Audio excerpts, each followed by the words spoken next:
This is ZNN with Jamie Cooper. And let's get it cranking here on a Tuesday morning. This is a live edition of ZNN. The first portion of this program brought to you by the Athens News-Courier. Evidently, there was a big house fire over the weekend, and a local man rescues a woman from burning home this past Sunday. You never know when fate will call you to be a hero. Brian Thornton was shingling his pool house roof shortly after 2 p.m. Sunday with his wife, Kelly. Called him that smoke was coming from the nearby home on Lintville Road and Hill Drive. He crawled into the burning home and rescued Carrie Stanford, who was overcome by smoke inhalation. The home was that of Billy Ray Miller, according to one firefighter. He said, as soon as I got there, I opened the back door and smoke and flames were billowing out. So congratulations on him for saving his next-door neighbor. You know that big crash that happened over the weekend? I talked to Ronnie Marks Saturday morning, and he had just come by the intersection where those 11 Mennonites were killed in that crash. That Alabama truck driver apparently fell asleep, went across there and hit him. The News-Courier this morning, Karen's article, says that they actually helped people hear, the older people in there, in the 74 tornadoes. After the April 3rd and 4th, 1974 wave of killer tornadoes across the eastern half of the United States, was left 315 dead, 86 Alabama, 16 here in Limestone County. Scores of Mennonite families fanned out and offered assistance to the rescue effort. Among those who came to Limestone County were John and Sadie Ish and their 5-year-old son, John Jr. They were among the 9 members of the Ish family of Kentucky who were killed Friday when a semi hit their van head-on I-65 in Hart County. Tragic thing. Hey, Pepper-Lindsay intersection road here today to be closed Wednesday. The intersection of Pepper Road and Lindsay Lane will be closed due to drainage improvements from 8 a.m. to 2:30 Wednesday, weather permitting. And as Gloria just told you, the weather is going to be picture perfect to go up and visit Don Clark Seed Hardware up on Highway 53. Says this morning also out at the flea market over the weekend, 2 women charged with copying and selling movies on DVD at flea market. How'd that go, Frank? Not too good. 2 Huntsville women were arrested Saturday and charged with failure to include the manufacturer's name on the package connection with selling counterfeit DVDs at the Limestone Flea Market. Arrested in the release were 2 women on $2,500 each bond. Said they'd made about 50 copies of each one of them. The movie industry sent a rep who made a couple of buys verifying the movies were fake and contacted us. Investigators went out there and arrested them. 500 DVDs, most copied from industry manufactured DVDs, were confiscated in the arrest. They had been selling them out there for about 6 weeks.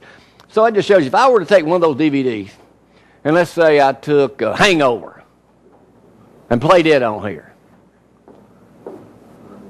Oh, now I can show, I'd be in deep trouble. What are you in prison for? Oh, I played a DVD illegally on TV.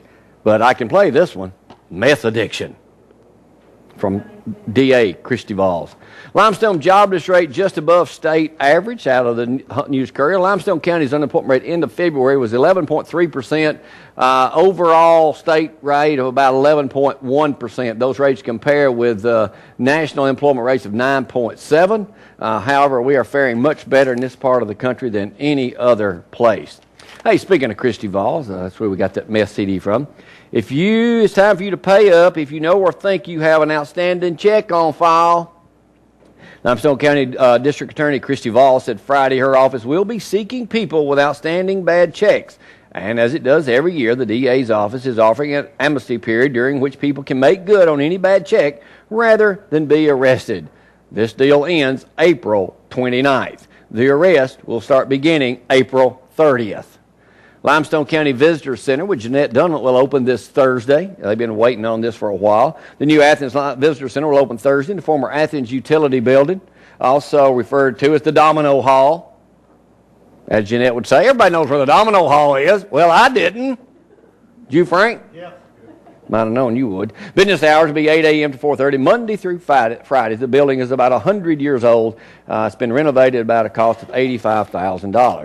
This is a good thing we got Don in here this morning. He can tell us all about the plants and flowers and everything else you can buy up at his place, because Mayor Dan Williams has signed a proclamation designated April as National Garden Month with Athens Garden Club President Linda Tinker, Athens Garden Club.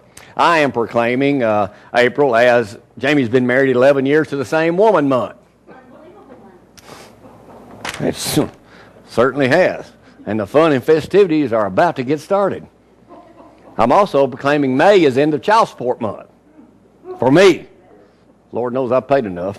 All right, hey, Youth Softball League celebrates opening day. That was this Saturday morning, too. Here's a picture in the News-Courier this morning. And congratulations to the Ardmore Lady Tigers. They were run up in the big softball tournament this weekend up in Ardmore. And as always on Tuesdays, look for our half-page ad in the News-Courier. And to advertise with us, simply call Gloria at 603-4848. I don't have anything to do with that. She's completely in charge. After I do this program, I'm done for the day.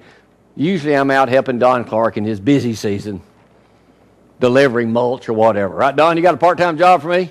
Or I'm working for Matthew being the official greeter at Chick-fil-A. All right, that's it for the News-Courier portion of this news on Tuesday morning.